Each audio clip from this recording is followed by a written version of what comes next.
Bien-aimés frères et sœurs, vous connaîtrez la vérité et la vérité vous affranchira. Ça, c'est pas moi qui le dis, c'est la Bible qui le dit. Mais moi, je vous dis mieux.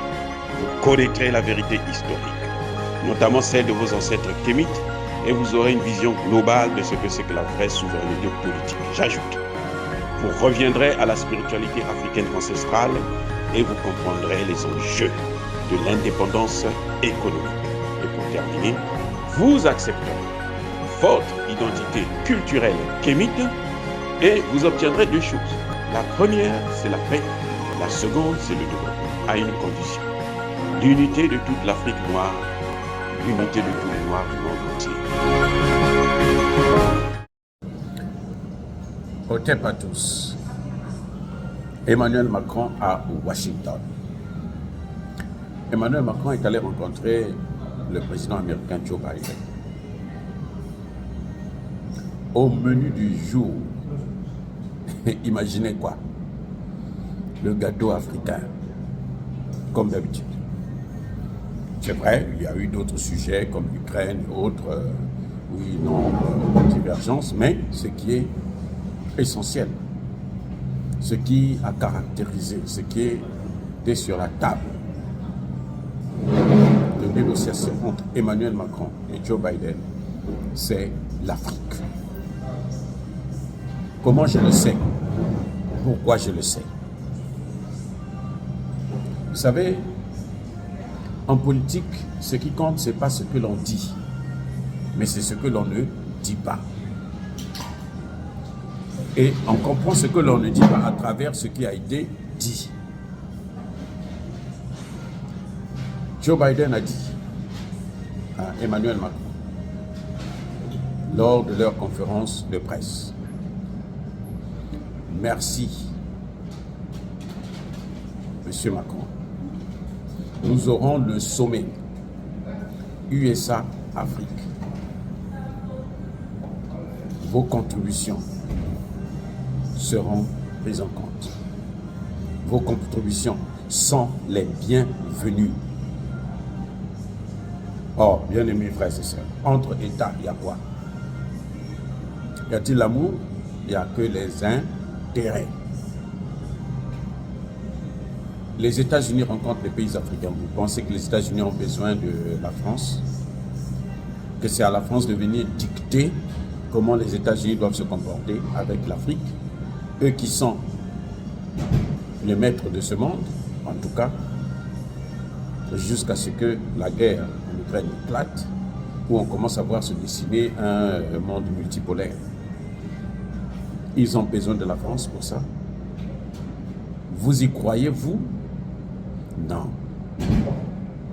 Les États-Unis n'ont rien à foutre de la France.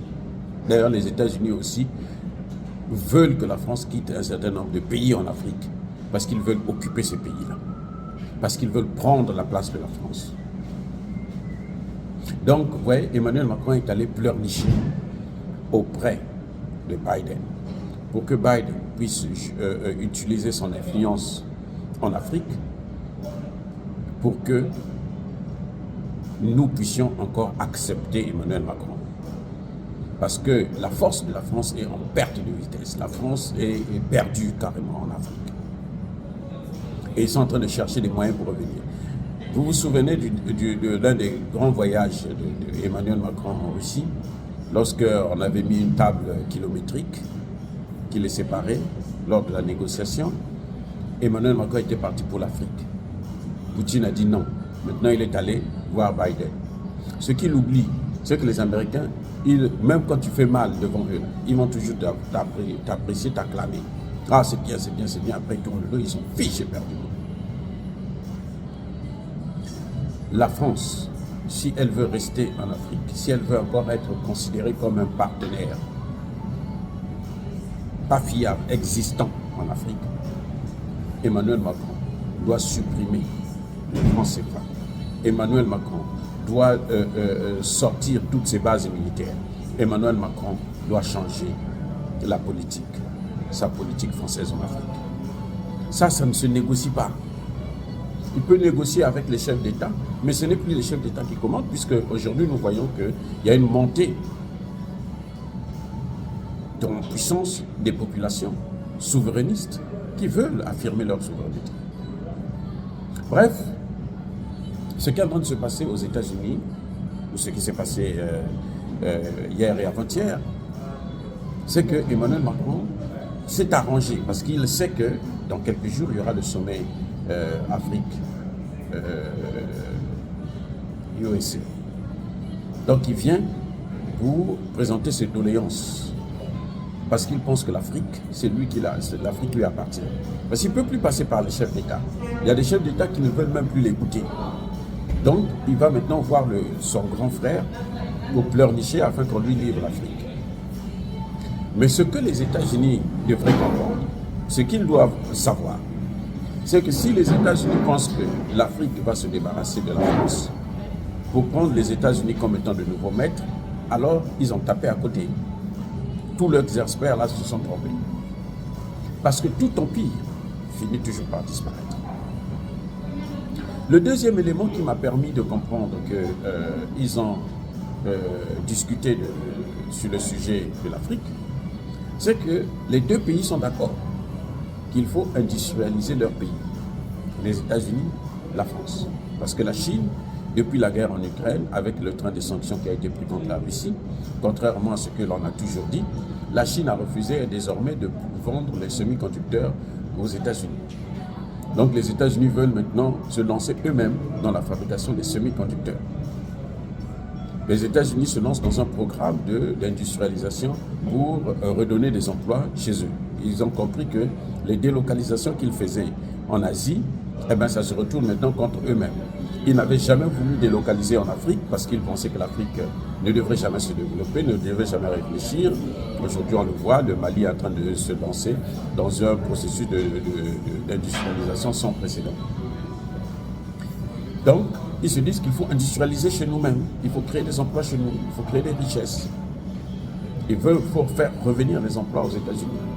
Et avec la crise énergétique, beaucoup d'entreprises européennes vont quitter l'Europe pour venir s'implanter aux États-Unis parce que c'est aux États-Unis où l'énergie coûte moins cher. Puisque le développement, l'industrialisation, c'est d'abord l'énergie. C'est d'abord le contrôle de l'énergie. C'est d'abord le prix de l'énergie. Sans l'énergie, il n'y a pas de développement, il n'y a pas d'industrialisation. Mais il y a un problème. Ils veulent industrialiser. La France veut industrialiser. Les États-Unis veulent industrialiser. L'Europe veut industrialiser. Où est-ce qu'ils vont avoir les matières premières qu'ils vont transformer? C'est où? Dites-moi, où est-ce qu'ils vont avoir les matières premières? C'est là le problème. Donc, la question de l'Afrique se pose encore. Puisque ceux qui ont ces matières premières, c'est la Russie. C'est un peu la Chine. En tout cas, dans les semi-conducteurs pour les terres rares. Et c'est l'Afrique. Donc, et la Russie et la Chine, ils ne peuvent plus contrôler, c'est fini, ils ont échappé à dans leurs mains. Ils vont faire la prédation encore en Afrique. Et Emmanuel Macron vient s'entendre avec les Américains pour dire, moi j'ai quelque chose à vous apporter. Parce que les pays francophones, là, moi je les connais mieux que vous. Moi je traite mieux avec eux. Donc, ce que je vous demande, c'est seulement de leur faire, d'utiliser votre influence pour que ces pays me gardent, afin que moi je puisse vous soutenir pour obtenir tout ce que vous voulez là-bas. Il veut encore sous-traiter le dossier américain-Afrique en passant par nous. Ça ne marche plus. C'est exactement ce que Nicolas Sarkozy avait fait. Il est allé voir Barack Obama pour lui dire que si on laisse ces gens-là avoir une monnaie, la Banque mondiale va couler, le FMI va couler, donc il faut qu'on aille là-bas. Et Barack Obama ridicule qu'il a été, en tout cas idiot qu'il a été, puisque après il a reconnu qu'il avait commis une grave erreur. Il a accepté d'aider la France à les faire détruire la Libye. Et vous savez combien les pays arabes avaient donné à la France? 300 millions de dollars pour organiser cette attaque contre la Libye. Et Bernard-Henri Lévy, qui parle comme un chien enragé, là, un bâton-guerre, lui, il avait reçu 20 millions d'euros. C'est pour ça qu'il a tout fait pour que cette guerre puisse avoir lieu. Et c'est ce qu'il est en train de faire actuellement en Ukraine aussi. Bref, donc, ils veulent industrialiser les uns et les autres, mais ils n'ont pas de matières premières. Et les matières premières se trouvent chez nous en Afrique. Donc, ils doivent forcément parler de l'Afrique. Comment ils vont faire pour gérer les matières premières en Afrique, tous les deux. Et c'est là encore un autre problème. Et les pays africains, notamment nos dirigeants, ils devraient comprendre qu'en ce moment, ils sont en position de force. Ils ne peuvent plus céder au chantage, même si c'est de l'arme nucléaire qu'ils vont utiliser. On s'en fiche éperdument. L'arme nucléaire, quand vous prenez ça pour décoller avec, pour venir bombarder ça en Afrique, ça peut aussi, il peut avoir un accident et ça tombe chez vous-même. Et ça vous tue vous-même. Donc, nous, on n'a pas peur de ça. On n'a pas peur de ça. Et cette fois-ci, si les gens utilisent encore l'arme nucléaire pour tuer les Africains, il y aura. Le grand Dieu là ne laissera pas faire ça. Il y aura quelque chose qui se passera. Ou eux-mêmes, ils payeront le prix de ce qu'ils sont en train de faire. Oh, bien aimés frères et sœurs. Donc, vous voyez, Emmanuel Macron a fait tout ce voyage, c'est pour aller préparer le sommet Afrique-USA avec Biden. Pour aller demander à Biden de solliciter la pitié de Biden afin qu'il puisse continuer à avoir une partie de l'Afrique. Parce qu'il est conscient que malgré tout ce qu'il est en train de faire, ça ne marche plus. Le sommet de la francophonie a montré que la France est en perte de vitesse. Puisque même sa langue, les Africains commencent à la contester. Beaucoup sont en train d'aller vers le Commonwealth. Alors, bien aimés frères et sœurs, dire cela c'est inciter à la haine ou à la violence. Non. Il y a la colère de Yamadel. Soyez bénis, je le persiste et je signe, par le Dieu des Kémites. Mais que tous ceux qui persécutent le continent africain, tous ceux qui nous détruisent notre continent, tous ceux qui nous pillent et déstabilisent, qu'ils puissent être foudroyés, neutralisés, punis, écrasés, ravagés, maudits par le Dieu de nos ancêtres kémites et par nos ancêtres angélisés. J'ai dit, et comme d'habitude, j'assure.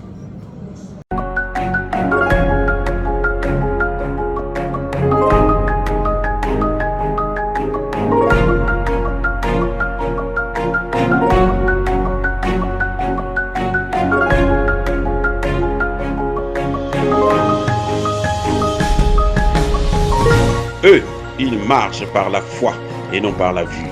Mais moi, je vous conseille vivement de marcher par la connaissance scientifique et historique, notamment celle de nos ancêtres kémites, par les 5 sens et par l'intelligence. À vous, Apia.